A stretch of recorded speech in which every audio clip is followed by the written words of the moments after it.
But to honor people's time who's already here, and maybe Northern California, maybe you've already come back, Hawaii, maybe you've come back. I want to honor people's time that are already here, and so we'll just go ahead and get started if that works for everyone else.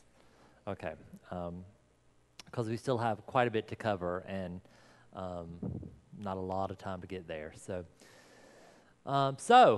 how was lunch? Lunch was good, hopefully. Yes, I'm sorry. Yummy. It actually was pretty good. So let's kind of debrief. What were some thoughts that you had around your current programming assessment? What kind of discussions did this evoke in your churches? Was there any some thoughts? Was there anything that was striking? Anything that people would like to share?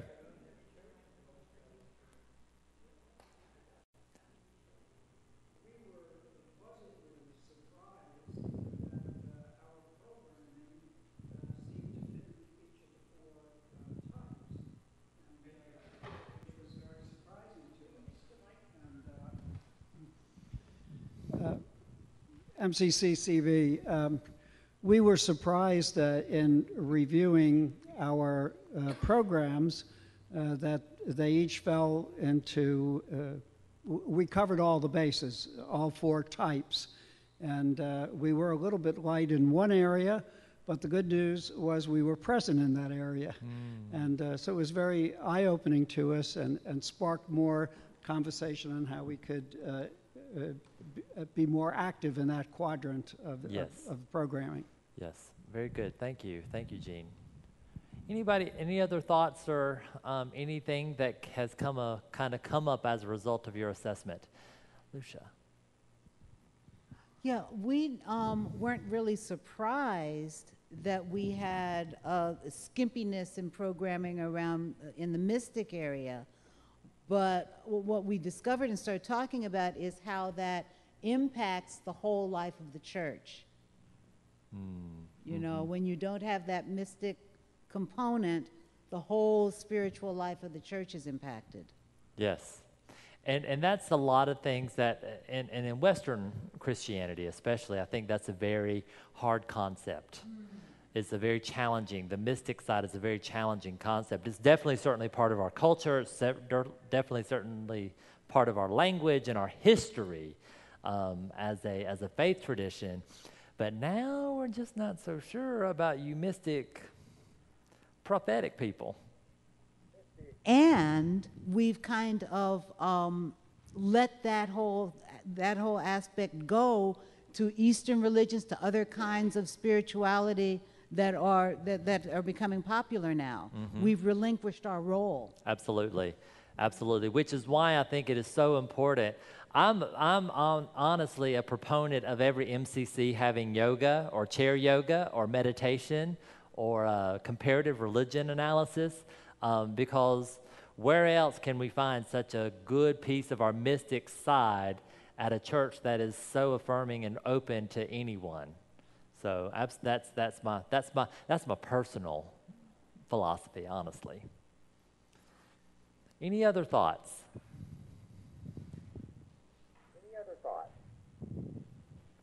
Any thoughts from you, Northern California, Hawaii?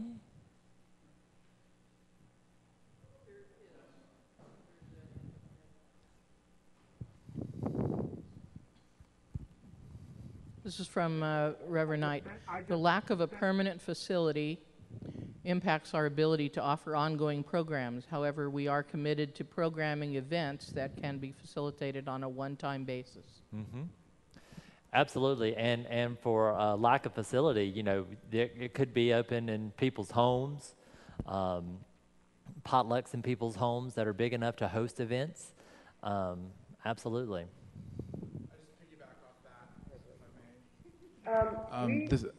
Resurrection Beach, we're a family-sized church, and we actually ran into that same problem of we didn't have our own space. We rented from a Unitarian church, very loving and accepting people to rent from. However, we were challenged by the elders of the denomination to go get our own space so that we could start doing that. And it did create some energy for us in the beginning, but when we lost a bunch of members it created a financial burden for us. So it's a double-edged sword, just to put that out there, that it's a good thing, but it also makes you have to fundraise and have a budget that can support that space. And that's a lot of money that could be going to ministries. And there are a lot of churches out there that do amazing things in the community without a physical location. So keep that in mind, that don't think that that's a barrier to your ability to do ministry, just not having a space. Absolutely, and programming does not need to be limited to a building that you have or you paid for.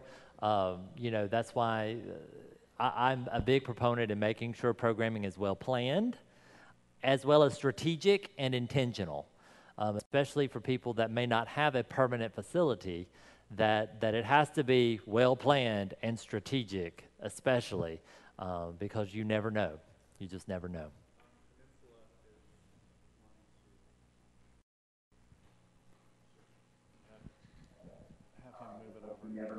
Okay.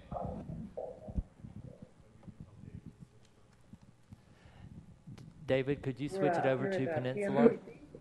And I'm from MCC Thank you. Could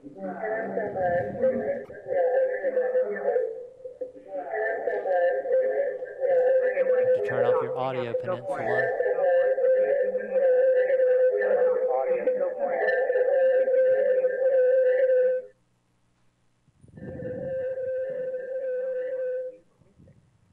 When we did our programming test, or no mystic things at all.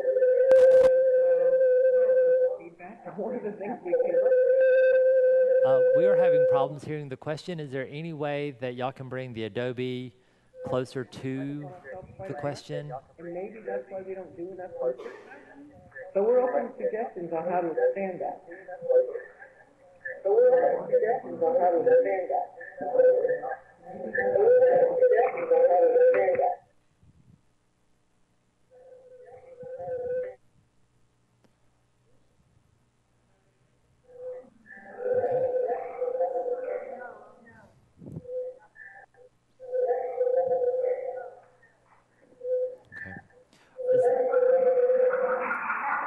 Okay.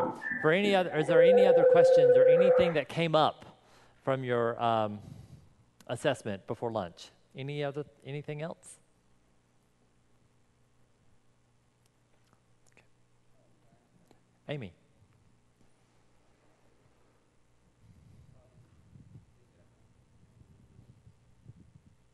One thing we talked about is that there's a need within each of our programs to think about the four spiritual locations as well. Mm-hmm. That sometimes programs themselves will lend themselves to certain groups, but in order to expand them, then you have to include folks that might be in other spiritual locations as well. Absolutely, absolutely. Making sure that you have a blended approach can definitely be helpful.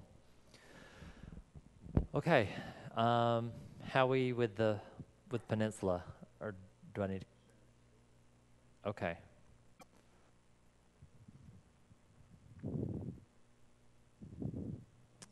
All right. So let's get back to our presentation. So one of the things that as we move forward, just keep that in mind, keep that current programming assessment in mind, because I think that's going to help you as you move forward in your discussion. So now we're going to focus on the logistics, the nuts and bolts pieces. This is great. This is got it. Thank you, sir.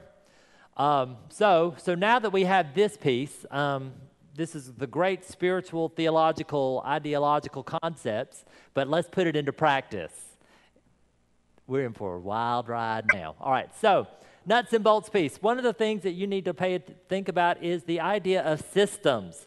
And currently, programming likes to be organic sometimes, and sometimes we need to have appropriate systems put into place. So that way you can have these high quality programming with excellence. So some of the systems include staffing. You know, who is providing the programming? Who is making sure that programming is happening? If you're in a larger church, you may have someone that's on staff whose job is to make sure and ensure programming is successful in your congregation. You may have a volunteer. And in some places or in some smaller churches, it may be the pastor themselves. Facility, where is it going to be held? I think that's a good question to have. If you own your space, great. You have programming already available.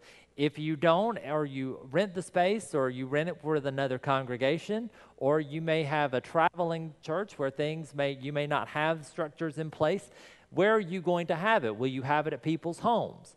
Who is going to be doing the programming there? You know, do you have the space that is needed? So facility is important to keep in mind. Is there a question? Did I hear something? Was it Jesus speaking? Jesus is calling me. Let's not go there. Budget. For the budget, of course, it takes a little bit of coin. So what money are you going to procure to put this in place? What are some of the financial resources? Are you going to have programming in your budget? If not, how is the money going to be disseminated? What kind of things can you do? And y'all, you can do programming for free.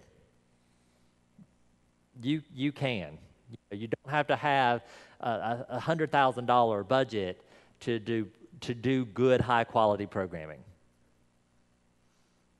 Never let money be a hindrance to you practicing ministry. Did I say that correctly? Okay. I needed an amen corner. Amen. Thank you. That's what I needed. Okay, thank you. Marketing, communication. How is your programming going to be marketed? How is it going to be communicated? Is it just going to be something in your local church? And if it is, you know, how are you going to market it? At King of Peace, I actually do flyers with a course description and then a sign-up sheet. There's a certain spot in our social hall where people know that programming is going to be shown, okay? How are you going to communicate this? If you have a website and a webmaster or someone does your website, it would probably be a great idea for the webmaster to put that on the web page, because programming is also particularly could be about evangelization as well, okay? Reaching to teach as many people as possible. How is this going to be planned? Do you have a calendar? Do you have an administrator? Who is in charge of the church calendar? Is it one of your patriarchs or matriarchs, or do you have a staff person with the church calendar? Making sure that you have as much stuff as possible. I'm going to pass around a purple sheet. And for you folks in Northern California and Hawaii, I'm going to make this available for you digitally as soon as possible. But I'm going to pass these out here. This was a recent addition, so don't panic. I'm sorry. This was what I'm giving you is when it comes to planning, this is a example. King of Peace every quarter does a course description program and offering sheet, okay? And on that sheet is a list of all of the programs that King of Peace is offering during the fall quarter, October through December of this year, just this year, okay? And on that sheet is the title of the course, the dates of the course, the times of the course, and who is facilitating that course, okay? And that gives you a good example of how to effectively market. Now, what happens is all of the planning takes place so that these sheets can be made and given to the congregation on Sunday. So tomorrow morning, the congregation at King of Peace will have these in their happy little hands ready to sign up at the social hall.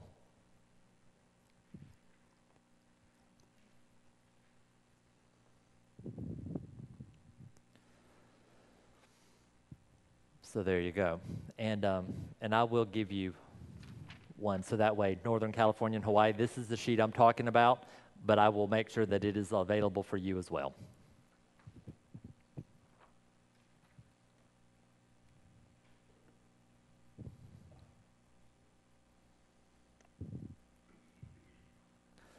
So moving on from planning, another piece that you could really think about as far as your systems is tracking. This is where your data crunchers come in.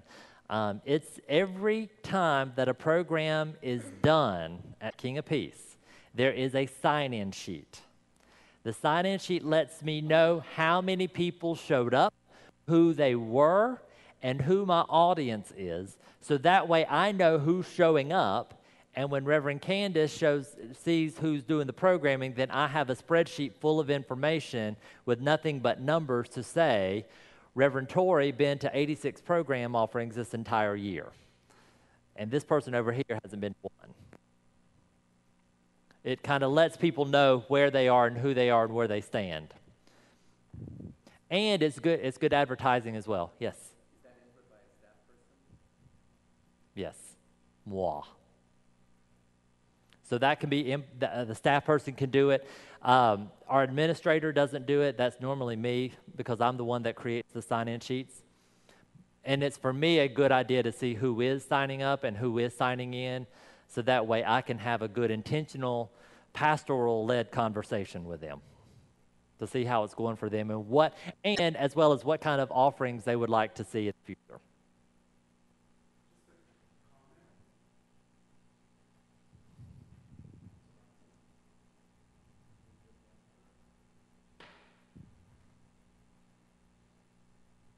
Saw a TED Talk that talked about influencers within organizations and how you can create systems change by only reaching a couple of people and then have them go to their networks. So what you're doing is actually brilliant because you can identify who are some of the people who you may not even realize, but they're involved in these different areas. I think it's more powerful for larger churches. In a smaller church, you kind of already know who's doing what. But in a larger church, you may not know who's actually involved. And if you reach out to them, through them, you can reach a lot more people. Well, thank you. No. But no, thank you for that. And because my main goal was to make sure that the people, that we are being intentional in offering programming. Here's something that if you don't take anything else away from this presentation today, make sure you take this home. Don't do programming just for the sake of programming. Don't do it just to fill a space.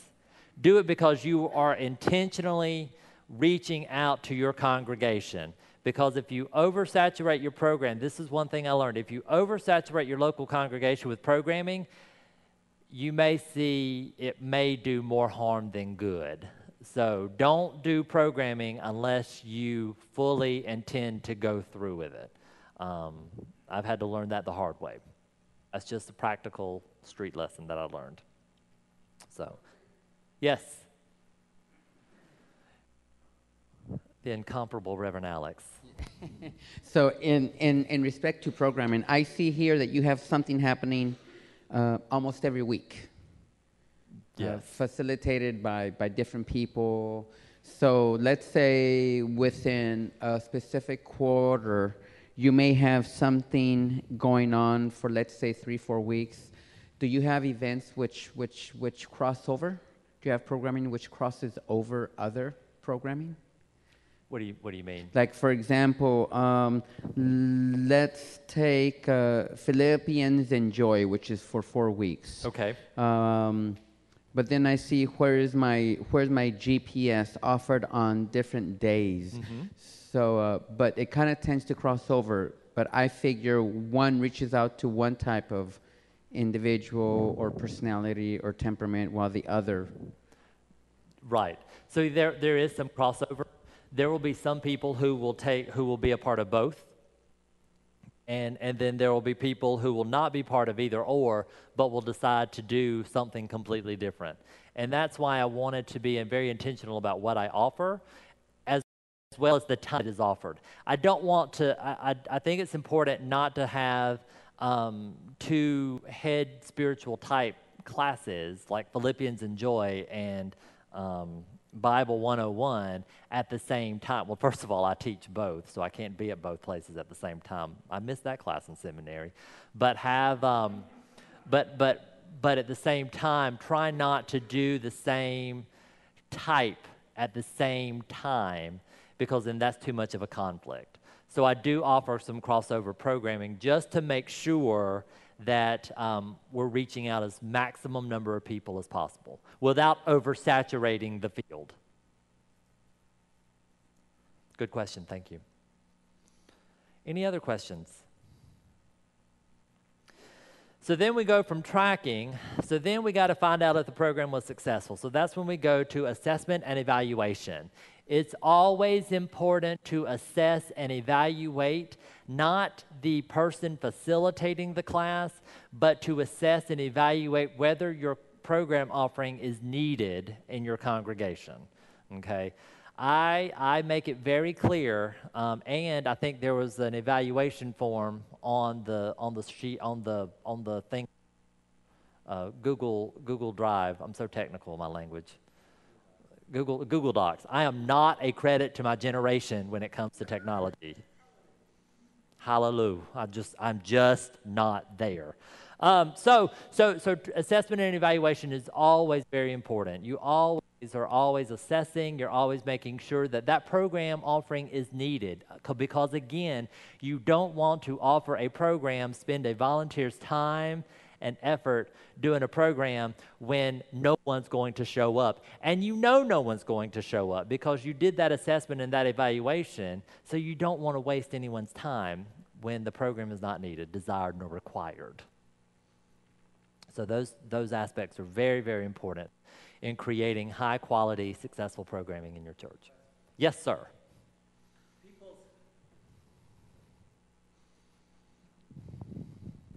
People's hearts get all excited about what they have to offer, and they feel like, God told me that I need to give this class, and it's good for our church, and you know that no one's going to show up, but they feel very strongly that they need to do it.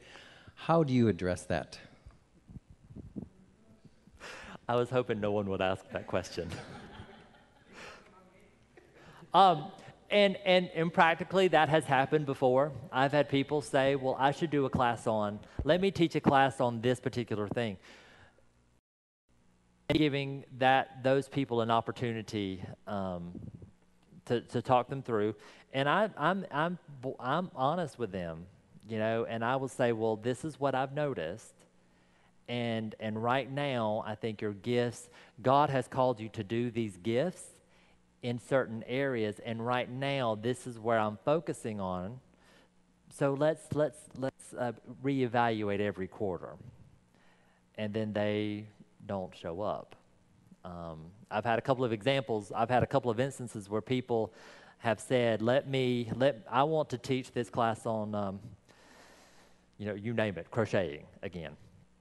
And this couple has come into the church and wanted to do another class on that, and I said, I can't at this time offer that because of these are the reasons.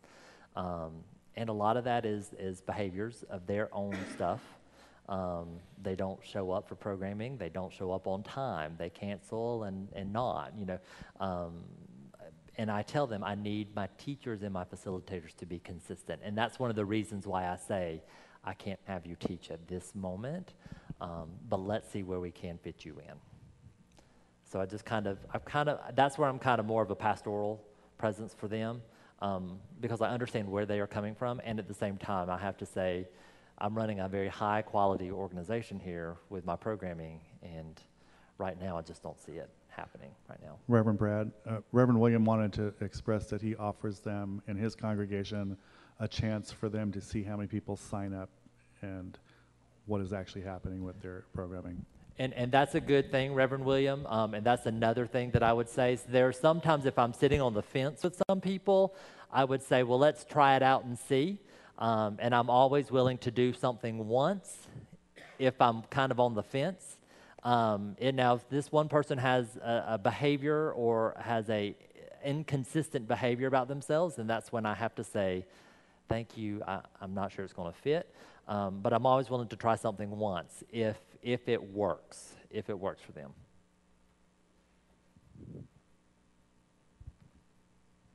Do you have mandated training for anybody that's going to be leading, and do you have the materials for that you could share with us? Mandated training. No, but I think that is something that someone else can have. We do. We established that this past year, and in order to lead any small group activity, you have to go through that training and demonstrate proficiency in being able to lead appropriately, and then there's a follow-up and evaluation done after that, and we will be happy to share those training materials with you. Could you send that to me as well? Fabulous. We will put it on the Google Drive. Brad, email I'll send it to me. you. Better yet, put it in a mailbox. I got the mail thing down pat. That too. Oh boy, heaven forbid. So are there any questions on systems? Thank you for that. Any questions on systems? Northern California, Hawaii, are you good with questions on systems? Okay, let's move on. Now here's another piece that I think is so vitally important. Resources, resources, resources. Who loves a good resource? Yay, I do. Praise the Lord. So there are some resources that I have in my little toolbox now I have another one in my toolbox. Thank you. First of all, let's go look to our people. Let's look to our people as our resource. Our congregation is possibly the most valuable resource in creating high quality, excellent programming. Our congregation is the best bet to promote healthy and good, sustainable programming. Okay? Use them as your foundation, and no, you do not have to do it alone. You hear me? Say it again. You do not have to do programming alone. Rely on your congregation as much as possible, because not only are they going to be the ones who sit there and be a part of this program offering, but they're also going to feel inspired to facilitate something, okay? And use them as your strong foundation. The internet is a fabulous resource for everything, but especially for this. I use a lot of Google for my marketing. I use Google for any time. That's when I found out that October is National Apple Month. That's when I found out some of these pieces. Siri is also a great resource. Yeah, I'm pretty good on Siri also, yeah. These are great resources. And actually, for Google, what I did was I actually looked up calendar months or national celebration months, and it gave me a slew of websites that I could use for my socials or any kind of fall programming, okay? February is Black History Month, and so what we did is there was a website that talked about films that would be especially strategic for to talk about spiritual Black History Month films related to it, and that's where I did a film series on 4 of those films, and it worked beautifully, okay? Books. Books are important, those things between two hard covers, sometimes soft covers. I still use books. Hell, I still use the mail system, whatever. I have on Google Drive a bibliography that is about 8 pages long. Did I send that? Did I put that?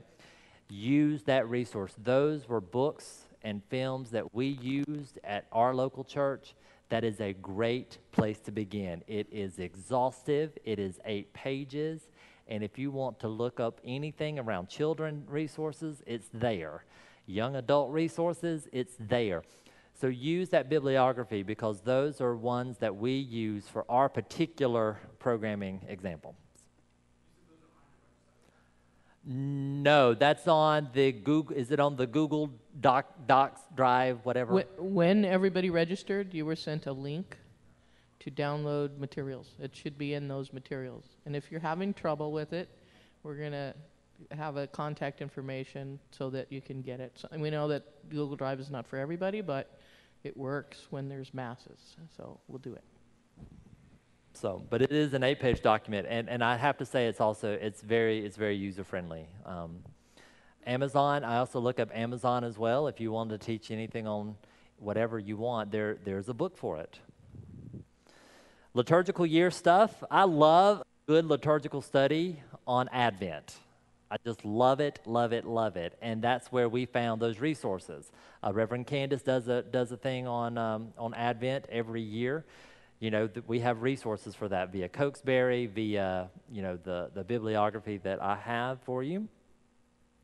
And Advent, Lent, and I know that there's a couple of Lenten things, Easter, those are great times to do a 4, 6, or 7 week study on whatever you choose to do. So use that liturgical year to your advantage, and not just for worship, also include it in your programming as well.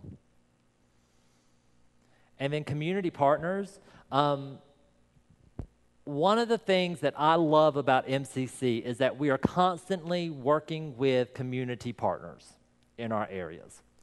We are constantly working with them in various forms, in various means, and various modes. Use them, bring them in to do a presentation on marriage equality. You know, use them to bring them in on financial preparation. Use them to talk about some of the resources that are available, because we've used them several times. On the purple sheet, there is a program where the Senior Center is coming together to talk about dementia and how to look at dementia and how to care for people with dementia. Those are great examples. Use the community as a valuable resource. I do an interlude.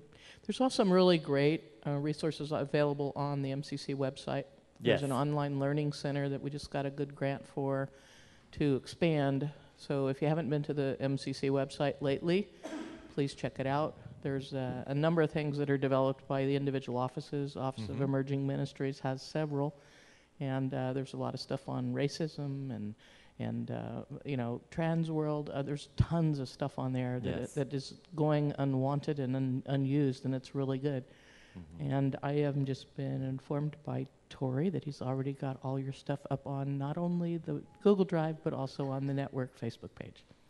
I can do Facebook as well. Yes, thank you. Thank you, Reverend Tori. Are there any questions on systems and or resources? Do y'all need to get up and stretch for a little bit? Okay. Because I'm like sermons. I'm like, I don't want sermons to go too long, because then people start falling asleep on me. Did I hear an amen somewhere? Wait a minute. People rarely fall asleep on me, although they do. So all right. So now we're going to go to some practical suggestions for a family-sized congregation. These are some good suggestions that you can use for family-sized congregations, and I've actually going to list some practical examples as well. So if your congregation is under a certain demographic, certain size, I can possibly give you some examples as some good starting points. Here is something else that you should know. Every single one of you hearing this have a good foundation established already.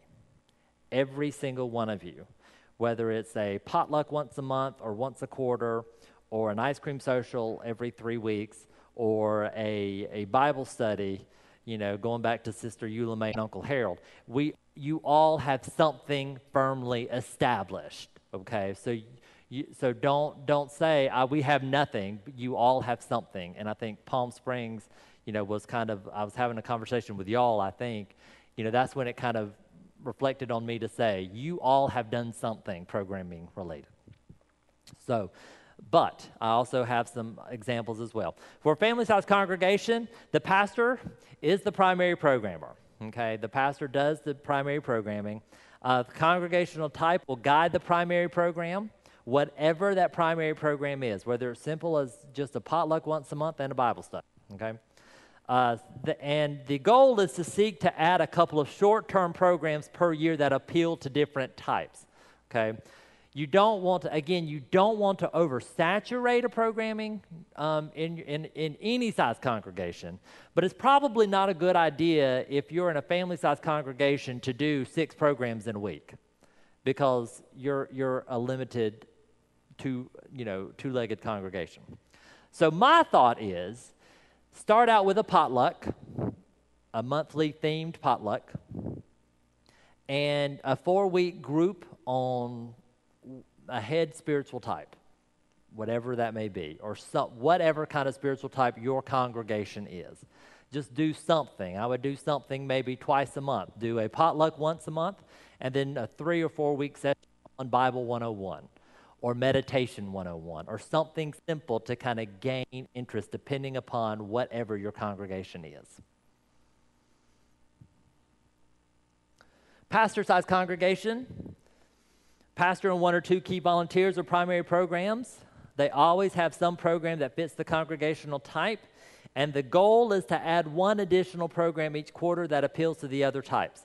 I think this is a great opportunity for pastor-sized congregations for the pastor to really teach intentional situational leadership.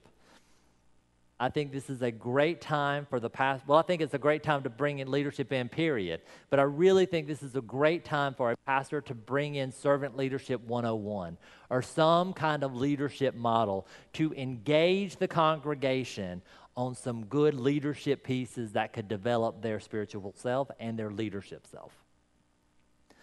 I would also encourage these 2 volunteers or whoever to start doing the potlucks. Still do them themed or still doing however you want to do it. I think this is a great way for the volunteers to kind of begin engaging themselves in leadership with the church, especially with any kind of programming model that needs to be happening. And then I would also add like another study or 2, on whatever your congregational type is. Questions on pastor size programming suggestions?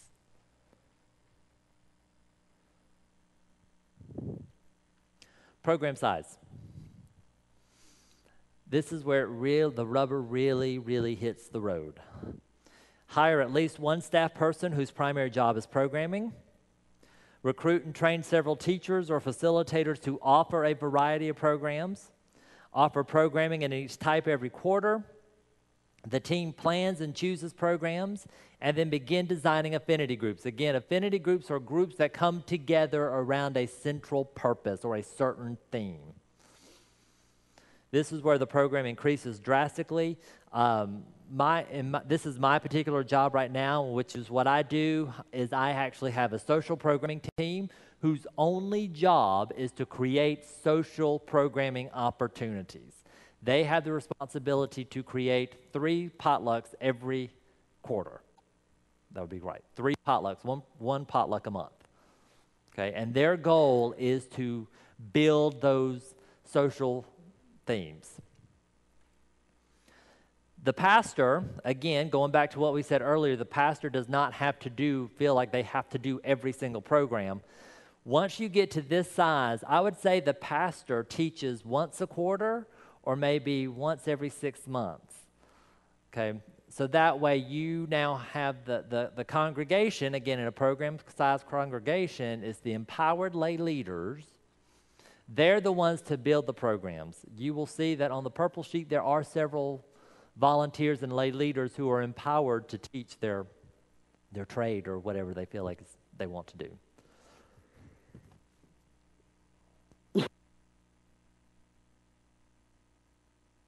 You will also have different people facilitating program offerings. You won't just have 1 or 2 or 3. You'll have 4 or 5 or 6. You'll have more people. Begin affinity groups, the canasta crew, the daytimers, writer's workshop, you name it. And then, of course, continue with these potlucks. I'm a potluck kind of person. And I say that tongue-in-cheek because I am a Southerner and I do love to eat. The other thing, too, is that potlucks, again, are no stress and no mess, as I said earlier. And it's a good way to kind of get people to just talk with each other. God forbid people begin having conversation with each other. face-to-face interaction. It scares me too. Suggestions for programming for a corporate-sized congregation. Where you have multiple staffs are hired to recruit. The pastor here, I believe the pastor's job is to do the membership class. We call it Coffee with the Pastor, or whatever the membership class is. And I would say maybe one or two other courses during the year, like homosexuality in the Bible, maybe a calendar year kind of study. But with a multiple congregation like this corporate or the mission size, the pastor has a lot of stuff on their plate. This is when the laity begin to really teach and facilitate these courses. They don't necessarily are just sitting there in their marshmallow palaces, as I like to say, on their do-nothings. They're actually engaged in actually teaching and facilitating these classes. Like, they know what's going on. Oh, I need to mention, gravy on a biscuit means that you're on something, you're on top of it. Like a biscuit is on the plate and gravy smothered on the middle. Someone had a question, and I had to bring that back. Anyway, there you go. Praise the Lord. It's after lunch. I'm getting a little, feeling some kind of way. All right, affinity groups, you will continue. You'll have multi-site affinity groups. We have a group called Ubuntu who meets every once a month. We have our young adults, our senior adults, our daytimers. They will continue to meet. We'll continue with the potlucks once a month, and as well as you'll include other social opportunities. For instance, on Sunday, we're about to have people come to the church to do what we call Day with the Rays. The Rays, Tampa Bay Rays, is our baseball team. And we're encouraging social opportunities to go to the baseball game. And it's not a potluck, but it's other social opportunities to engage people in conversation and build relationships with each other. So you have multiple staff, not in outreach, congregational life, spiritual development, pastoral care. Programming that will appeal to each type is offered within the many congregations. The music ministry will be its own little mini congregation. And so they're going to do a class called Hymnody to Hip Hop, where they talk about hymns, from everything from hymns to Busta Rhymes to Faith Hill to Celine Dion to you name it. Justin Bieber, whoever. Now everyone's awake. Youth and young adults, senior adults, and the Hispanic ministry. And let me tell you something about the certain Hispanic ministry. I live in Florida. So in Florida, the Hispanic, Latina population is quite high, higher than the average. And I want to tell you that one of the things that we did was I actually had one of our empowered lay leaders to teach conversational Spanish for 4 weeks. That class had 25 people. And that doesn't sound like a lot, but it's a lot. It's a lot of people. And that experience propelled the congregation to incorporate more Spanish into the worship. They've incorporated more laity, were empowered to do more in the life of the church. And it was so encouraging to understand that English, God does not just speak English. Amen? God also speaks Southern, but that's a whole different Oprah. So basically, you never know when you offer a program what impact you are going to make with your congregation. You never know. And so I think someone made a comment about how do you put the cart before the horse? Do you offer something praying that people will show up? The answer is it doesn't really matter, because if you offer it, if you build it, they will come kind of thing. If you offer it, you never know what impacts you are going to make in your congregation. Okay, the role of evaluation and programming. Are there any questions on suggestions? Are there any thoughts? Northern California, Hawaii, y'all doing all right? Any questions on that? Does that seem doable? Do these suggestions for your personal type, does that seem doable? Thank you. Amen. Hallelujah. Are there any questions on that? Yes, sir.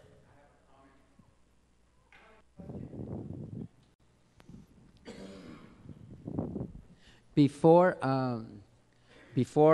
I went to full time again with ICM, with the Spanish component of Founders MCC, I was only part time, and so part of the strategy that Neil had before he left was, in putting me full time, was to create Spanish language programming.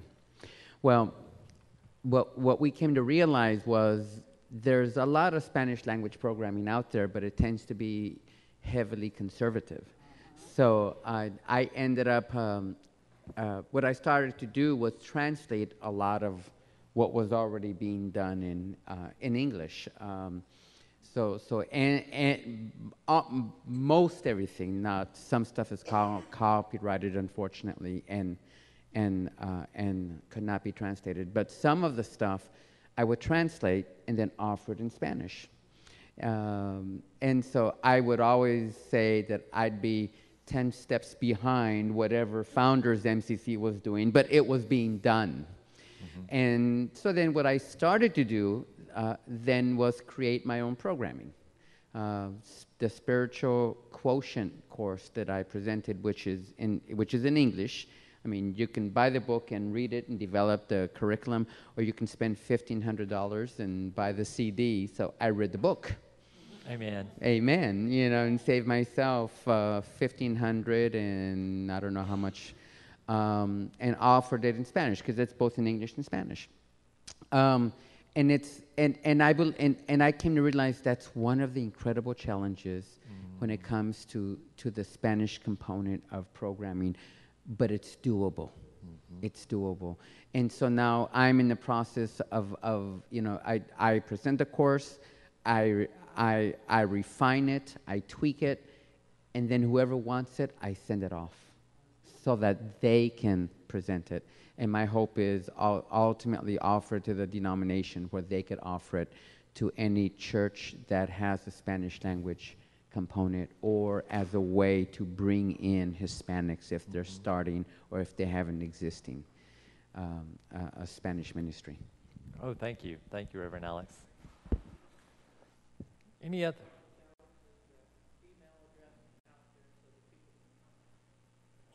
Okay, thank you. Any other questions or comments?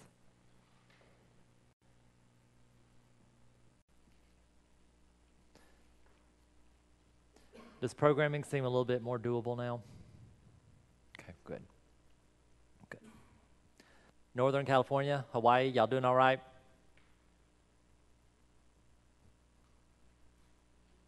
Okay, fabulous. So now that you have built these fantastic, fabulous programs where you have 85 people participating in every single program offering that you have created in a church for 50, or you know, some churches you may have thousands of people. Let's talk about evaluation. Let's talk about assessment and evaluation, because high quality programming means that there has to be some level of evaluation. You got to see how you're doing. You got to see what you're doing well. Maybe not what, you know, maybe not to do that one again for a while. So the evaluation, assessing and evaluating is very, very important, primarily because it gives you a glimpse to see what you are doing well and what you may need to encourage and what you may need to grow on, okay?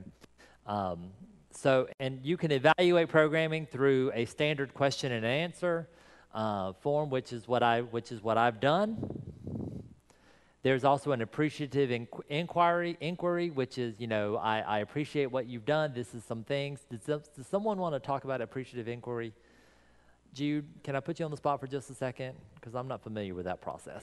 Appreciative inquiry is sort of realizing the gifts that each person has and what they bring to the table. And not necessarily trying to fit a round hole or round square peg into a round hole, but if you're getting lemons, why not make lemonade instead of cherry juice, and that kind of thing. Mm-hmm. So appreciative inquiry begins with realizing the gifts of each individual and asks you as a leader, how do I incorporate those gifts into building whatever you're trying to build, rather than you don't have what it takes. It says yes to people instead of, wait a minute, maybe not.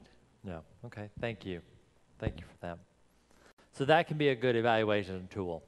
SurveyMonkey is also a good evaluation tool for those who are technologically savvy, unlike me.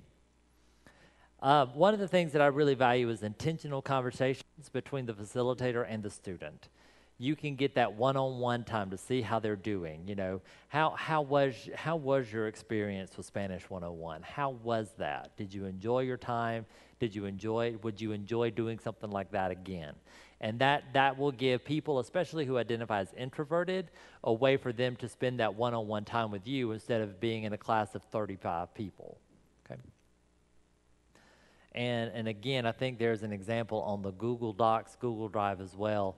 If you do have as an example of what we do at King of Peace to kind of bring that evaluation together.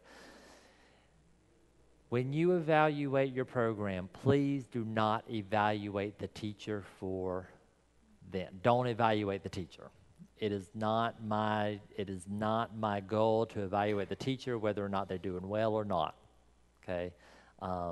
I will have a conversation with the teacher, and if something I do not feel is going well, then I will challenge that teacher, kind of have that pastoral conversation, but don't let your evaluations be a judgment on the teacher itself, because that just kind of breaks down the structure of programming. I've always believed that programming should be able to lift up, not break down and tear out. Any questions on that? Okay. So with that in mind, we are now, I want to get to an actual practical piece. And I want to begin the process of continue putting programming in place for your local congregations. Okay? And what that means is, do you have a future programming assessment? It looks very similar to my current programming assessment.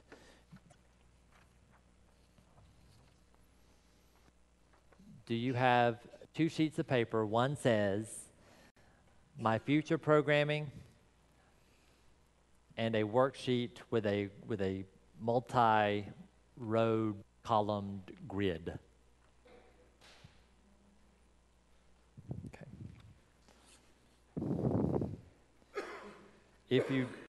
If you do not have some, I do have some. If I can have a volunteer be willing to pass these out.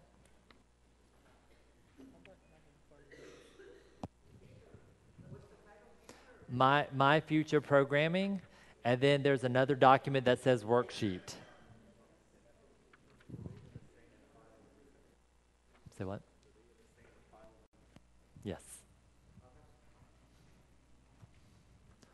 I do have some copies. I don't know if I made enough.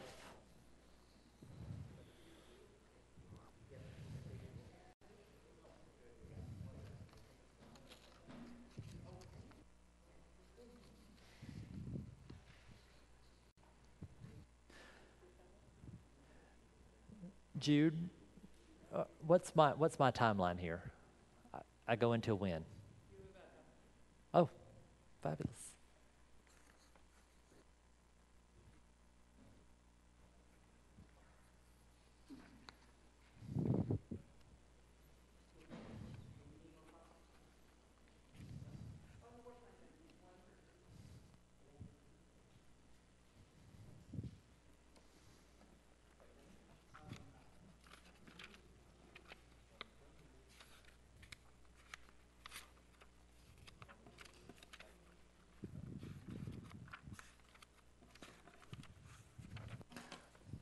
I also have extra examples of an evaluation if you did not get those as well.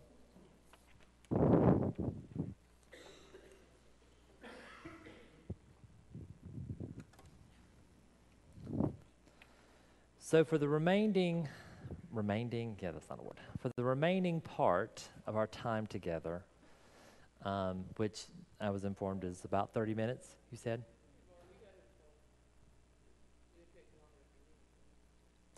No, I will not take longer than I need. Trust. Okay. So for the remainder of our time together, I'd like for you to get back into your small groups.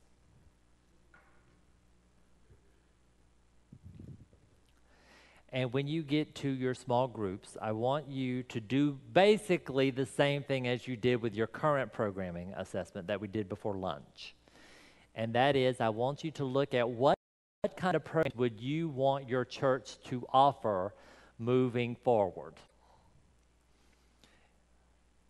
What kind of spiritual types do you think you need to focus on? Or what kind of spiritual types you want to continue doing? And then, so that's the first sheet. That's the first grid. The second sheet is worksheet. It's titled worksheet. And what this worksheet will be is what you're going to put in place. What logistics are you going to put in place? What kind of systems? What kind of resources? May I borrow a sheet? Okay. What kind of systems? What kind of resources? What will your timeline be? A 3-week course? Will it be 4 weeks? And when do you want to offer it? And then how are you going to assess or evaluate? Hear me out when I say just because a small group program does not have but 5 people, just because it has less than 10 does not mean that it was a failure. Okay? Do not focus on the quantity of your program. If you only had 3 people, but those 3 people began to open their Bibles and actually read the thing, then your job was successful. I would much rather have a program of 5 or 6 people who really got in there and really deepened who they were spiritually than a group of 40 who left and was like, well, that was a waste of time. So you hear me out? So make sure that you don't focus on quantity, you focus on quality. So we're going to spend the remainder of our time together focusing on that, and I want you to spend time really engaging each other in your small group to say, what can we offer?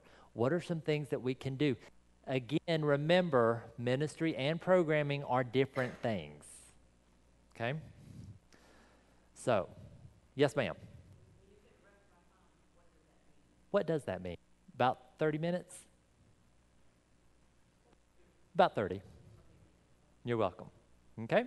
So, for the rest of the time, there we are. So, get crack-a-lackin'. And I'll be coming by to see if there's any questions or how I can be of support to you.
Spread out the membership class more so that the information has more time to digest and they retain it, or whether we need to have refreshers. Because I don't know how many people are who have said this, oh, I didn't know we elected a pastor. Let alone don't know we had a communications agreement. Right, right. They don't know nothing. And I'm trying to, because it was 2 years ago. That's the challenge. I mean, it was 3 hours on a Tuesday evening.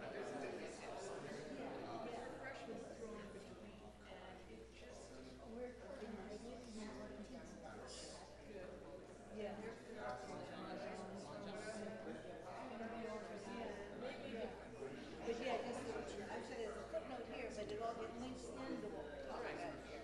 As far as ongoing continuing meditation.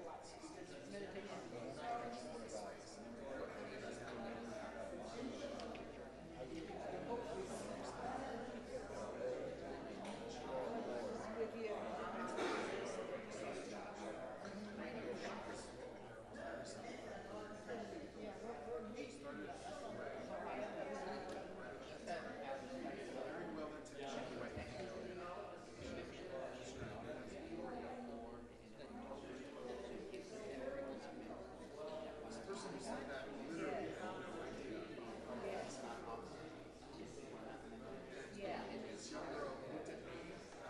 They will have to. And yeah, you're right. You're right.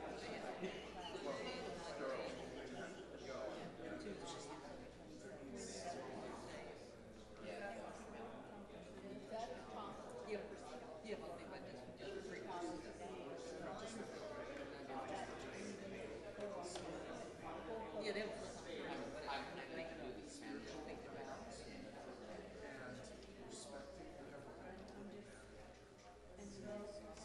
Because like this is a library. Oh yeah, yeah, okay.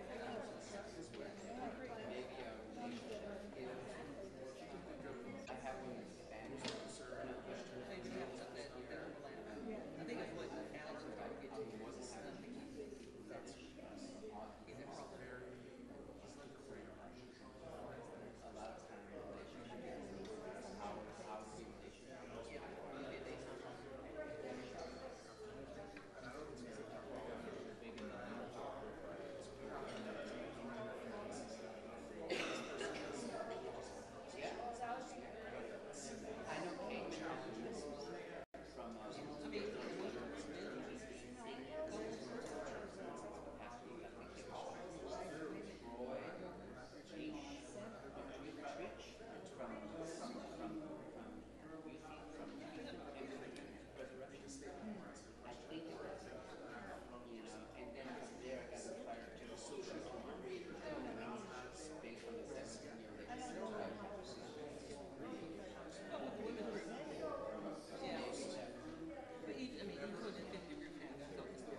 problem?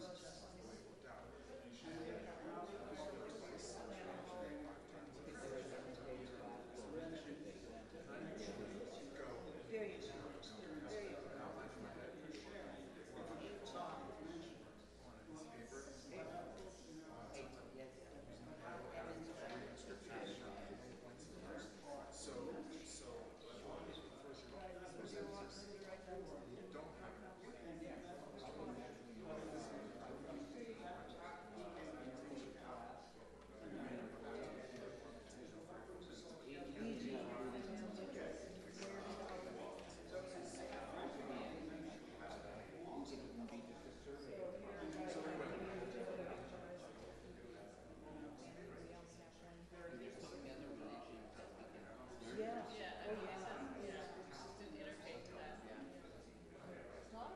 She's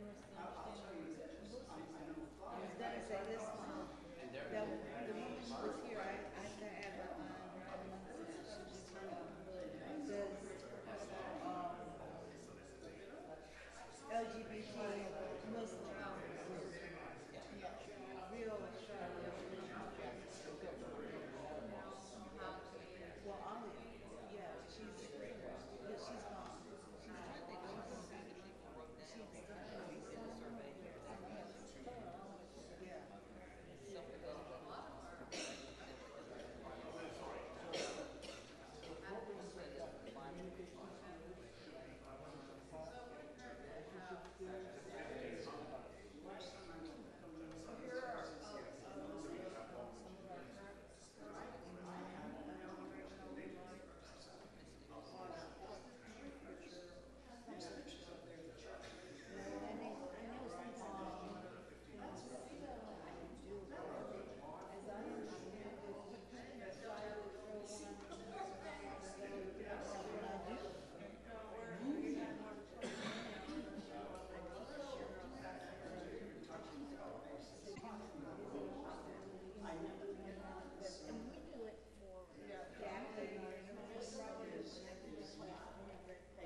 Are you able to hear my audio voice?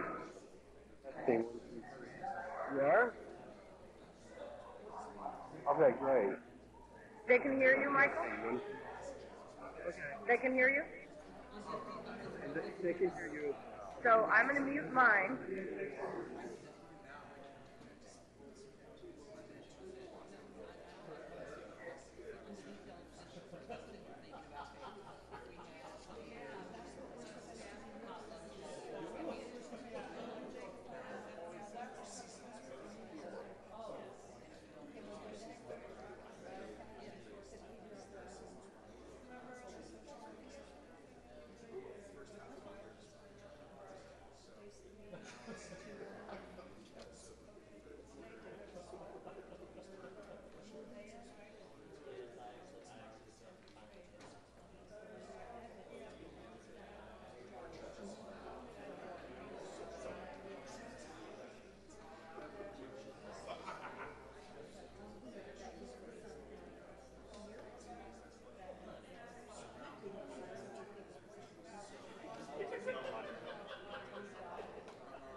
Hello. As we gather back, shall we gather at the river? Oh, sorry, the beautiful river. I'll start singing Grace and Mercy in a little bit.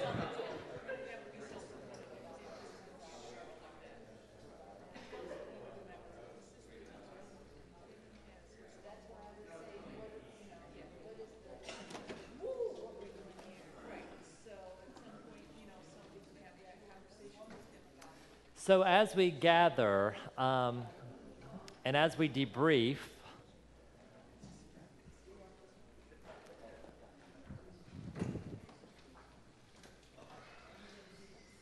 I want us to begin looking at several questions, and I want you to highlight, because I think this is my philosophy is that the wisdom is not necessarily in front of the room, it's in the center of the room. So making sure that when you share resources, that you share resources in a way that we can borrow.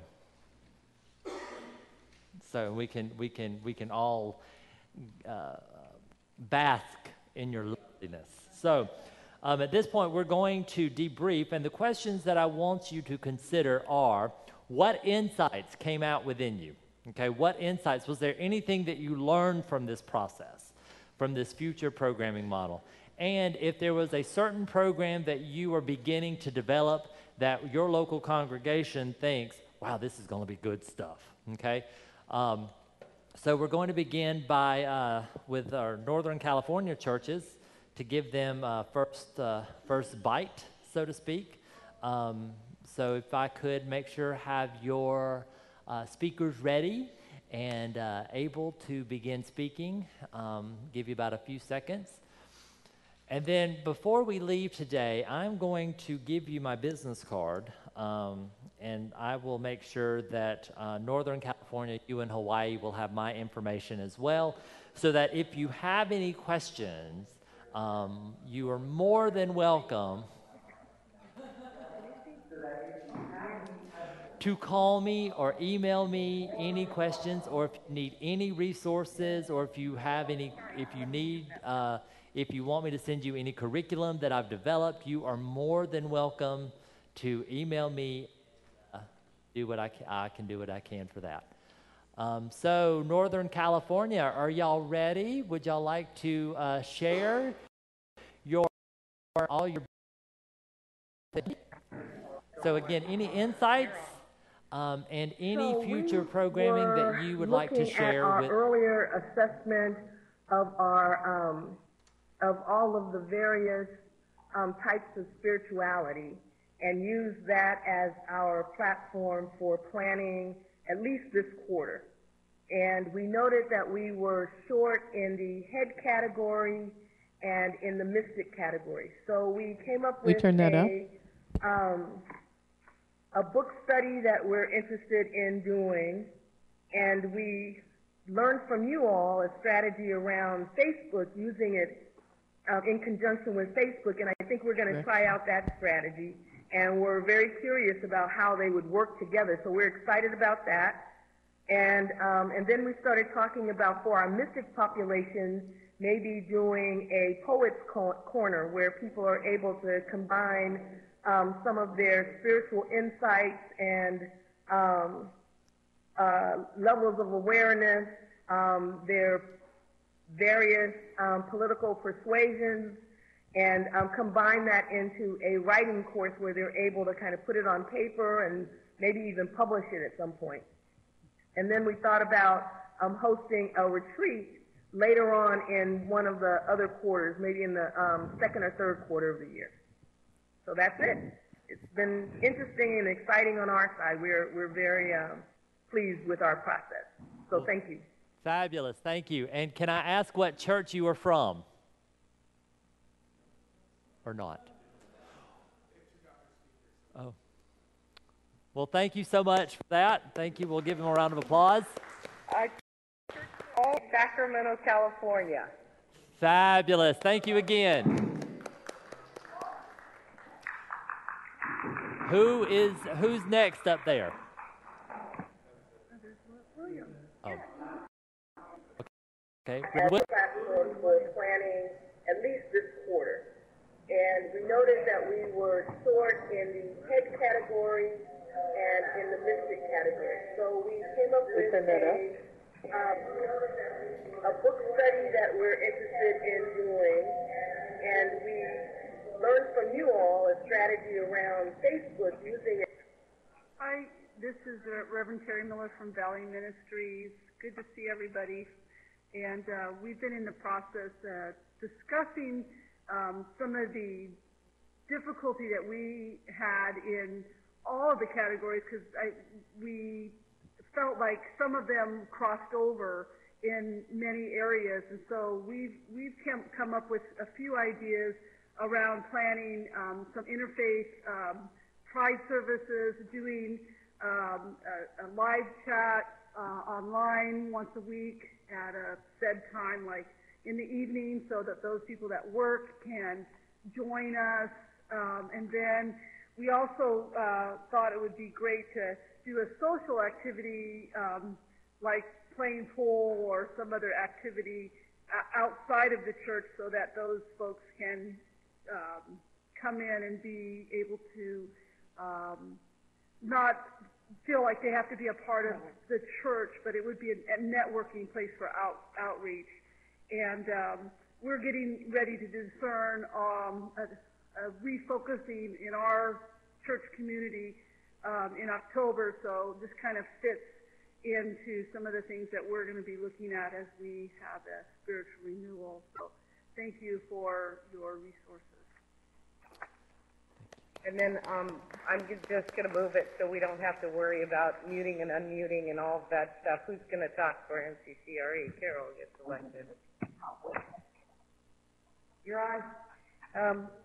We're from the Peninsula MCC, and we had kind of a problem figuring out why we were. No, we're in Redwood Empire. Well, no, but we're at PMCC, but our church is Redwood Empire on the Russian River. So we had we did the spiritual types class, and we came out strongest in the Mystic group. But we realized when we did our programming assessment that that's our lowest that's our lowest developed programming is for the Mystics. So we kind of concentrated on trying to build that up, and we wanted to work on our river baptism, which is both. We wanted to work. I know, right? It's been a while. We wanted to work on a labyrinth within a community garden. Somebody else you brought up a writing group, which we would like to do, and we thought about doing a Teze service. And so we would love any resources that you can send to us. We would love any help we can get in that. And we just thought it was real interesting that we were so strong mystic-wise, and yet our programming does not reflect that at all. So somebody brought up the idea that maybe we were so introspective that we weren't taking care of ourselves, but trying to take care of other groups in the church, that we wouldn't mind feedback on that too. And thank you very much for letting us participate in this gathering. Again. Thank you.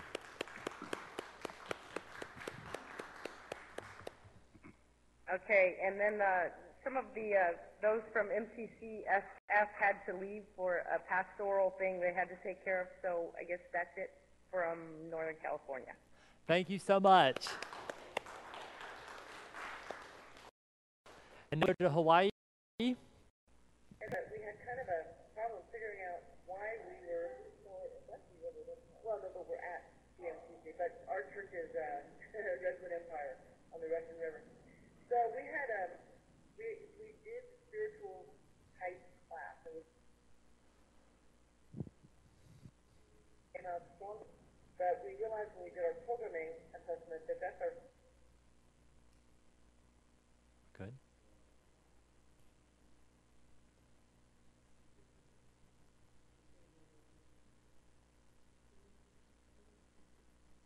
That's our lowest. I know, right? It's been a while.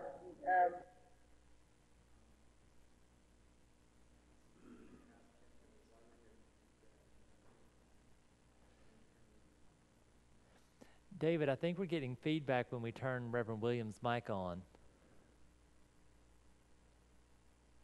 But I'm not really sure. Let's work out. It was real interesting that we were.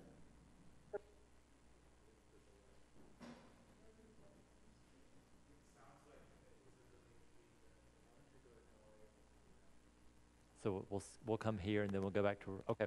So now, Southern California, were there any insights that your group brought up? Any future programming that y'all have? Oh, all right, Miss Amy and founders. Ask you to come up front and please say your name and church so everybody gets the same information.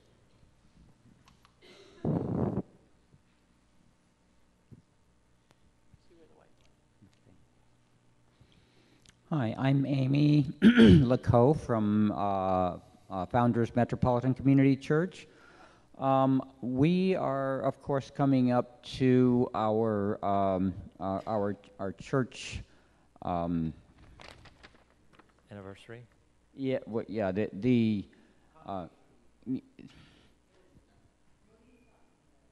talking about the one where we elect the board. The congregational meeting. Yeah, a congregational meeting, and so we figured that what we need to do very quickly is a membership class so that those people who are new to the church but have been here long enough can actually vote. Because if we wait to have our membership class, then we're going to have a congregational meeting with a bunch of non-members that maybe have a voice but don't have a vote. So that's one thing that came up. We are also in a process of changing ministers, and we're in the gap pastor phase. That creates certain dislocations and certain conversations that we need to have, and those are not always sometimes peaceful. So we are looking at classes like communication skills and conflict resolution that would help us get through this process a whole lot better than we could without those types of skills. So as it stands right now, we're looking, we want to look in terms of our resources to those of us who maybe teach in a university or something like that, or people who have done conflict resolution workshops for industry. We're looking for, we have budget problems like everyone else, so we're looking for volunteers who might have those skills already. The timeline for the membership class is very soon. We want to have it sometime in September before October. The other classes probably would be probably after Christmas. Okay. We also, because of the fact that we are not really taking a very good look at the mystics in our population, we want to have something of an interfaith type workshop, either Living Buddha, Living Christ, which is a book I've read and wouldn't mind doing, but also it was mentioned that there's a whole lot of other things. Right now, we really need to learn about Islam, so we were thinking that an interfaith class might be better than Buddhism, even though we have a lot of representation in our church of people who tend to like Buddhism, just because we're in California, for gosh sakes. Okay?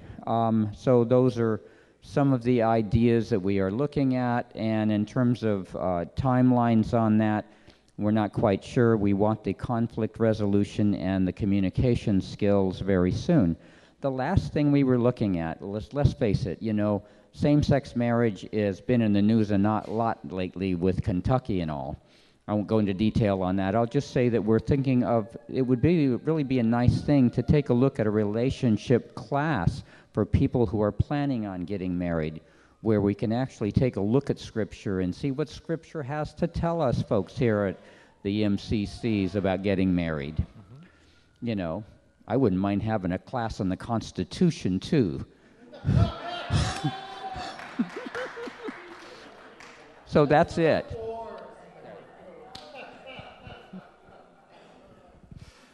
Well, thank you so much, Miss Amy. I appreciate that.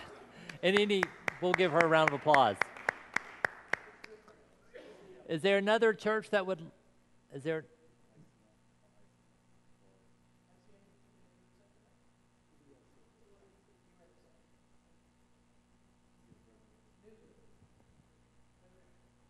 see Resurrection, and then we'll go San Diego. My counterpart had to work. Got called into work, so he couldn't come. Andy from Resurrection Beach Metropolitan Community Church in Costa Mesa. We're in transition. We've lost about half our attendance, so we're going through some hard times. So we've been doing a lot of work around what we can do to bring our church back and right the ship. One of the things that I want to do is bring back worship that we used to do weekly. And I think part of our challenge was we were doing things a lot. For a family-sized church, we were probably taking on way more than we could chew. So rather than doing things all the time, maybe do it monthly or quarterly as a way to still touch some of the things we were doing, but then drop them because of all the complications through our transition. Let's bring some of the things back that worked. So one of them was a Friday night worship called Friday Night by Candlelight. And it was really a mystical experience. It was turn off the lights, light a bunch of candles, and it was all music for an hour. And people could lay prostrate at the altar if they wanted to, or just sit there and pray. There were people that were in tears. And it was a beautiful experience. And the nice thing about having the lights off is it gives people permission to do their own thing in their own space, yet do it together. So that's something we're going to resurrect, but do it rather than weekly, do it once a month and see if we can get it started, and also incorporate a healing aspect to that, because that's another thing that a lot of people are going through, illnesses, cancers, employment loss, relationship troubles, and everyone needs a time to come and heal. So we're going to do that. I love the idea of doing a book study. Kind of hard to get everyone on board with that, so maybe do it a quarterly book study. So for the next 3 months, we're going to read this book. Or maybe we do 2 different books. I really would like to read the book on Living Buddha, Living Christ. And I know there's a couple people in our church that have been asking questions about the differences and the similarities between the two. So maybe for 3 or 4 people, that might be a really great opportunity. So it doesn't have to be something that the entire church does, but for those 3 or 4 people, it might be really meaningful. So doing that, and that'll hit the head spirituality. But last thing I'll say is that the earlier thing that we did, where we looked at what we were doing now versus what we want to do in the future, our list for visionary and activist spirituality was very long, and our list for mystic and heart spirituality and head spirituality was very short. But in actuality, our church is much more head and heart than it is. There's a few people that are very visionary activists. So let's continue to kind of do the visionary and activist spirituality, but not add any more. We're good there. We've got that part covered. So let's kind of fill in the blanks in the other spots. Absolutely. So that's what I have. Absolutely. And it goes back to not doing programming just for the sake of programming, but to program with purpose and program with intention. I heard San Diego wanted to share. Go ahead. Well, we took, I'm Jeremy Schaub. And you are from? Well, originally, no. I ain't got time for you. From San Diego. Fabulous. This really got our juices flowing. And we're ready to share a lot of what you all have, so we're not recreating the wheel. We loved the GPS. We talked about a ton of stuff. But we found really the resource, the worksheet, quite valuable, and spent some time focusing actually on one program that we want to do in the area of the area 3, the mystic spirituality, and that is seizing upon a resource that we have already in a yoga instructor and this beautiful space that we have at the Met San Diego and in our fellowship hall, which is just a beautiful space to do that. And this worksheet is awesome because we came up with this whole list of things that we hadn't thought about in systems, like not real exciting things, but things that are important, like are there liability issues here? You know, Yeah. Are there, do we want to, are there a limited amount of people that can come to this? Is there, should there be an age restriction, or do we want 5-year-olds running around doing yoga or trying to do yoga? And at San Diego, I think we really have latched on to the whole idea of having a definitive beginning and end to things. So with this, we are sort of with recognition that while we might do this for 4 weeks, that gives us an opportunity to reevaluate, regroup, maybe change some things, maybe do it again for another 4-week session. But we won't be doing it like Noah, so to speak, as you said. So we came up with a lot of stuff. Anything else I missed, group? Okay. Okay. Well, thank you so much, San Diego. And I think when it comes to yoga, there is a section on what programming is, and it could be passive and ongoing. So programs like that could be an ongoing program, but I do agree that things like that need to be reevaluated every 4 to 6 weeks, just in case. Just in case. Thank you.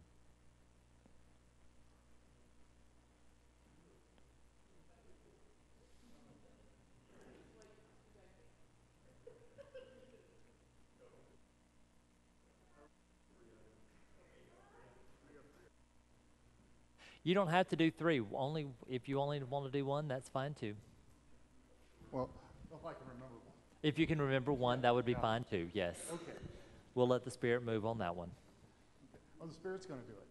The Spirit's going to do it. You are, but... Okay. Joe Wozniak, MCC of the Coachella Valley. The Spirit is all around us. Absolutely. Well, we talked about a few things. Our congregation is mostly retirees, and we talked about having planning seminars, pre-needs. What are the legal ramifications? What do you do if you don't have anybody to take care of you when you need help? We also talked about marriage, that perhaps it would be a good idea to have some classes on what are the differences in the laws of marriage from state to state. A lot of us didn't ever expect to be able to be married and didn't really pay attention. So what are our rights? We don't know. We do, but we don't. Getting speakers for that. We also recognize that we had a mystic problem, that we had... we have a mystical problem. Mystic problems. Okay, fabulous. Thank you. No, we didn't. What we do for mysticism is not very good. We had 2 items. Everything else was very well balanced. And we talked about things like we have a labyrinth right on the property. And it hasn't been used in years. And it needs to be refreshed and retaught and redone and make it a regular part of service. We have a lady altar in our church. I said something you don't know, didn't I? Do you know a lady altar? I had no idea. Uh-huh. I learn something new every day. There you go. Praise the Lord. Mary's on an altar. Mary and Jesus. But it's not one of our congregation. That is true, yes. But because of that, it is a smaller space where we thought about having some kind of a smaller kind of a worship service, something for small groups, perhaps during the day, which is easier for a lot of our congregants to get to. Nighttime driving isn't always the easiest. And something simple, Taizé or something like that, just to allow people to rest in that moment and listen. So that's what we were talking about. Fantastic, thank you. And MCC of the Coachella Valley, there is we do a group called Daytimers. It's an affinity group, which revolves around programs specifically geared toward people who can't necessarily be anywhere at night, but they do want to be a part. So we do everything from walking groups to eating, which, as we all know, I just love to do. So there you go. Thank you. Hello, my name is Joseph Castillo, and I just want to share and expand upon Amy and MCC LA. I'm a member of MCC LA, but also a member of our ECM, which is Iglesia de la Comunidad Metropolitana Los Angeles. And being a member, we have some very important issues. We have such a large immigration issues that we're talking about in the country as a whole. But we need help. So in talking with Reverend Alejandro I'm going to help him expand and more consistent our membership class. So I'll be working with him to be responsible for the membership classes.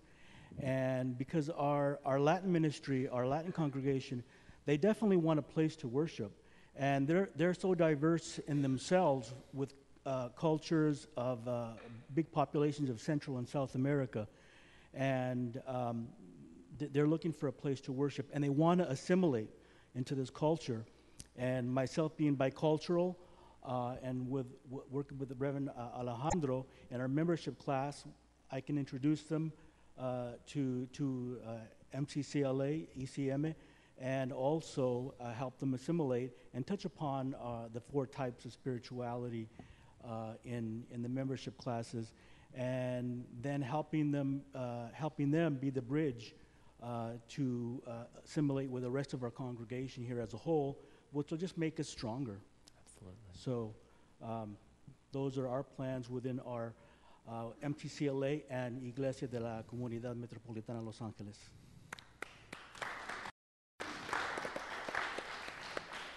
Thank you very much. And I think y'all touched upon something that we haven't really talked about, and that is the role of immigration.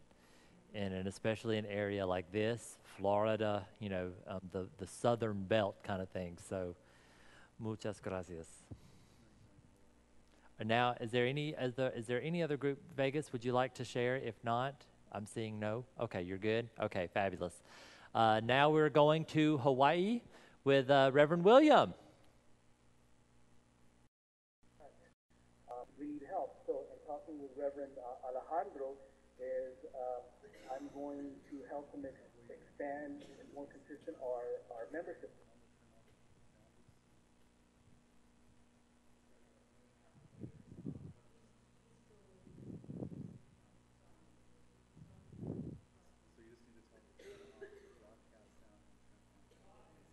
Turn on what? Okay. They lost it? Okay. Well, I'll just keep talking and do a little dance.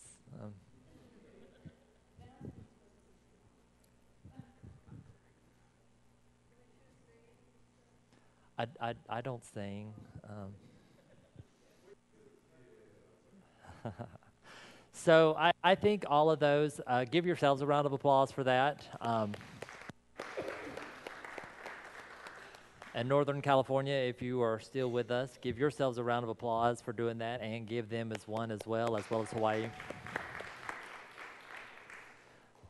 So I hope this day has been very fruitful. I certainly have a passion for programming, as you can see, and I hope that you will continue with this. Are there any questions or comments or anything of use that you would like to lift up to the group? Yes, Reverend William, you have joined us again.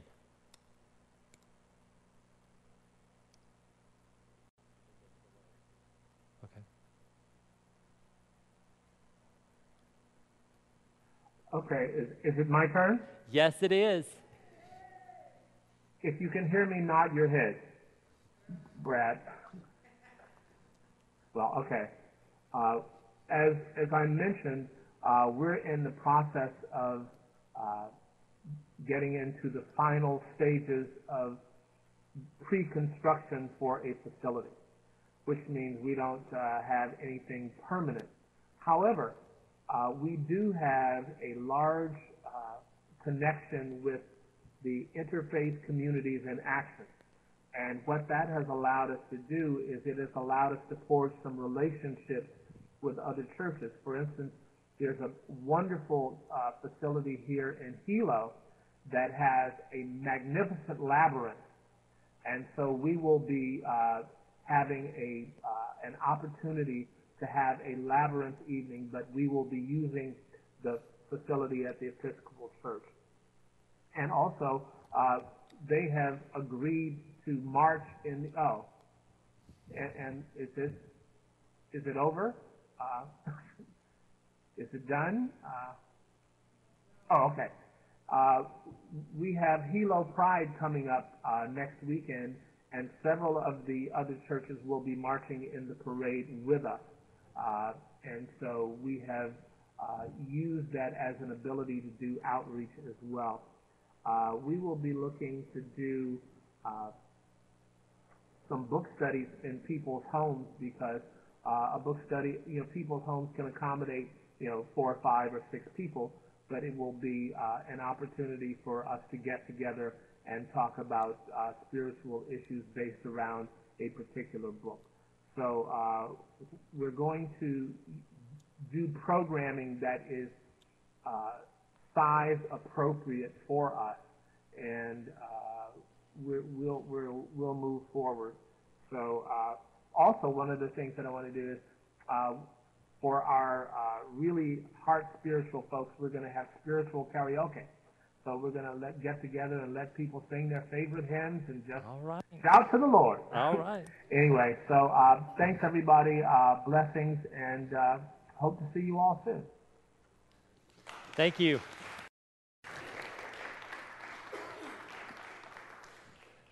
So, as we're drawing to a conclusion, again, I just want to share my absolute heartfelt thanks for all of you, for your attentiveness, for your contributions, and for who you are. I know programming sometimes seems like a tough football to tackle, being that we're in football season and my team is playing at this moment. Yes, we're gonna go there. But I want to share my gratitude for you for being here and being very present. And if y'all do, is there any other questions, comments, concerns, anything, any stones that need to be unturned? Yes, ma'am. Reverend Lori. Well, Brad, thank you for making programming so accessible to us. We now have a map that we can follow, and I think for each of the sizes of churches, we can even figure this out. So thank you very much for bringing all your resources.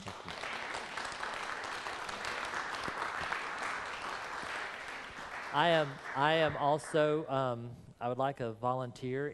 Is there any empowered lay leaders up in this piece that wants to do me a favor? Okay. Thank you, Beth.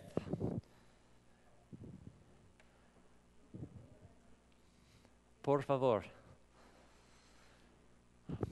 I'm passing around my business card. Again, as I told you, if you have any questions that come up after this presentation, know that I am accessible.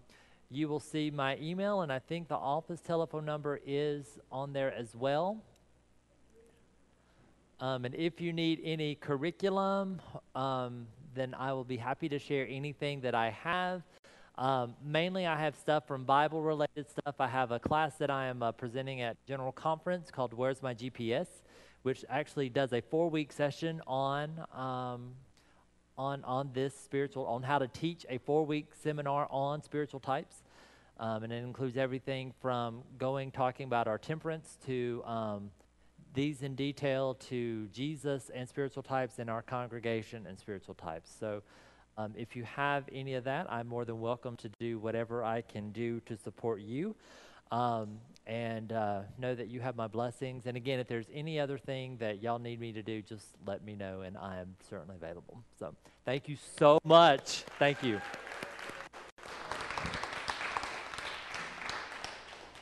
And I'm going to shut up now because I'm tired. Well, good, because you get to receive the award. Reverend Brad, we have a history of honoring people who honor us with their ministry. So we would like to thank you on behalf of all of the sites today for doing your presentation with us. And there's our official certificate of appreciation, and thank you. Thank you so much. Thank you. Thank you. Thank you so much. So let me take an opportunity to thank a couple other people while we're doing it, because Dave Raybold, you can start making your way down here, guy, because you have worked your butt off today, and we really, really appreciate it.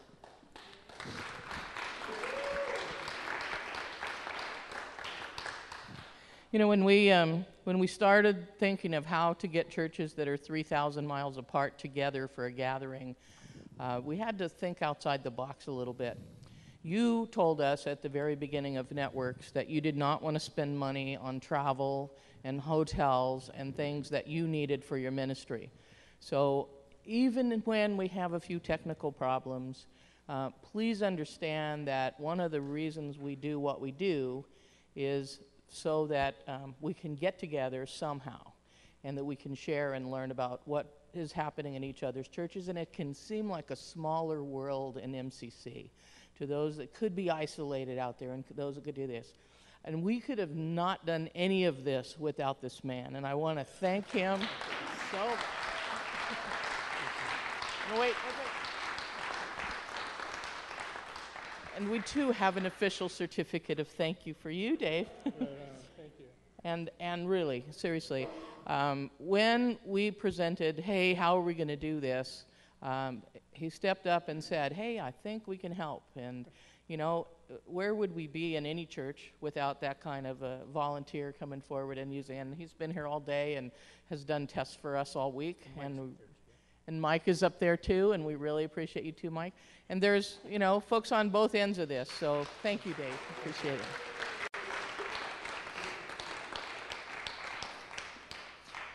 And I have a network team that is very talented and wonderful, and I want to thank one person who particularly has set this up. Tori Topchin, will you come up? Where are you hiding?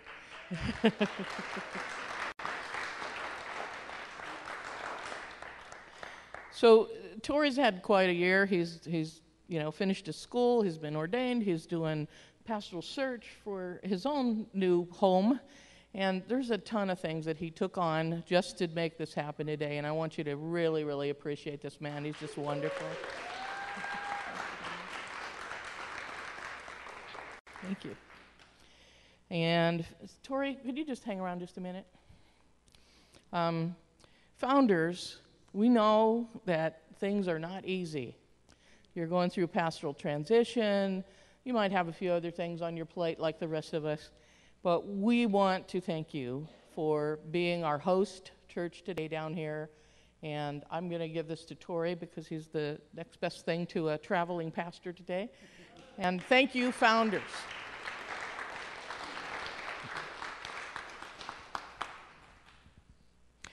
I think, Sharon, you have some presentations to make on your end. Hang on just a second.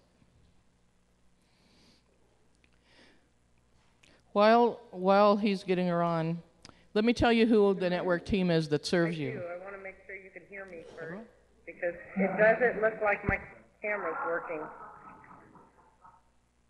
While he's getting her on, let me tell you who the network team is that serves you. Okay, there we go. Okay, hold on. He's going to mute the speaker. Sharon, you're going to need to turn off your broadcast. So there's a couple people that I really want to thank. First and foremost, like Jude just said, we could not do this without Michael. And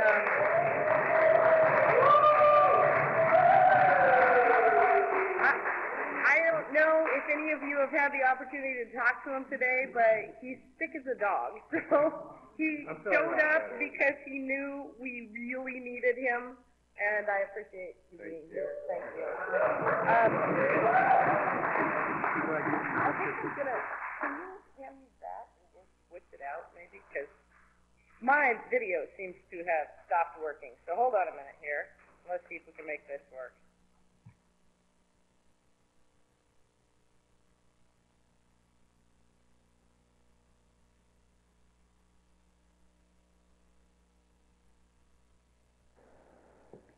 Are we working? Take that off first. Can I loop? Take that off. Which one?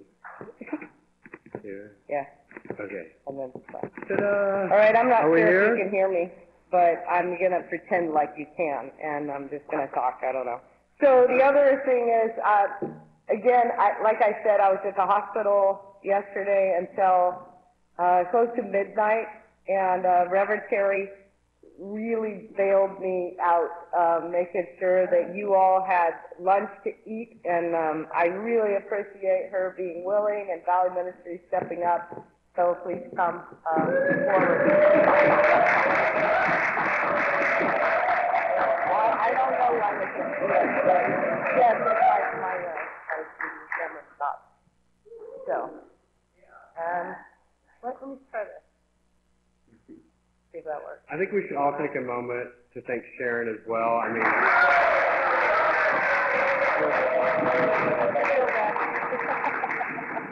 with her partner in surgery for 9 hours, I think, yesterday, and up most of last night.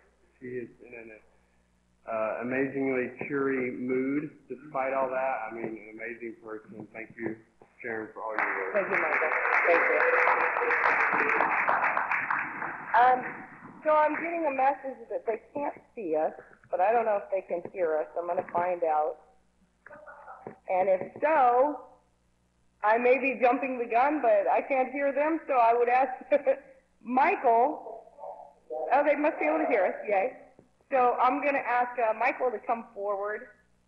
He is, as far as I know, our newest Reverend-elect, and I'm going to ask him to, is that okay for me to say? And I'm going to ask you to go ahead and pray.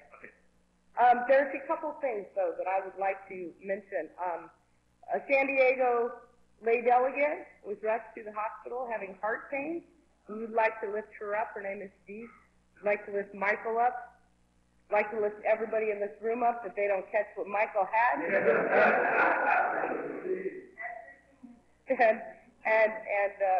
Wait, I'm being told don't do the prayer yet, so hold on. And we'll do that in a minute. And then I would also like you to pray for Christine when it comes. Sharon? Michael. Can you turn the volume up? And I'll mute it. Tell them I just want to introduce you. Okay. So let me tell you who all serves all of the sites out here. From Hawaii on our network team, Reverend William Knight is serving on our team. From the Bay Area, we have Michael Leslie, my co-leader Sharon Henry, and Reverend Terry Miller. And right here in Los Angeles, Reverend Kathy Patrick, Reverend Dan Koshel, Reverend Tori Topchin, all of whom are assisting me. So this takes a village, as you all know, and there's people beyond each of us. What at each site we're going to do is have the network team members stay put so that you can give us some feedback. One of the things we will ask you is, do you want to have a gathering next year? Because we're having a general conference next year. And if you want to do something around, some sort of discussions around what's happening with the business, networks are not involved in business, but we can facilitate a forum if you want to. So just FYI. But we want to have you give us feedback on what things we're doing as a network, how we can do it better, and what more you'd like to see us do as a network. So we really appreciate you sticking around and talking to us. And now, Sharon, Michael Cronin.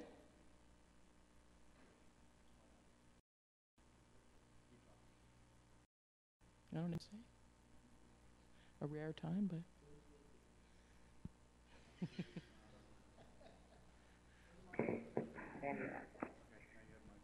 If you would take the hand of the person next to you if you feel comfortable. Most holy, loving, gracious God of wonders, God of our heads, God of our hearts, God of our vision, God of action. Thank you for this opportunity that we may all come together from great distances and feel yet so close to each other, thereby closer to you. Thank you for this opportunity to learn that we may go forth into the world and spread your word amongst the people. We particularly ask for prayers of healing around Christine, Dee, and Michael, and anyone within our communities that needs to be lifted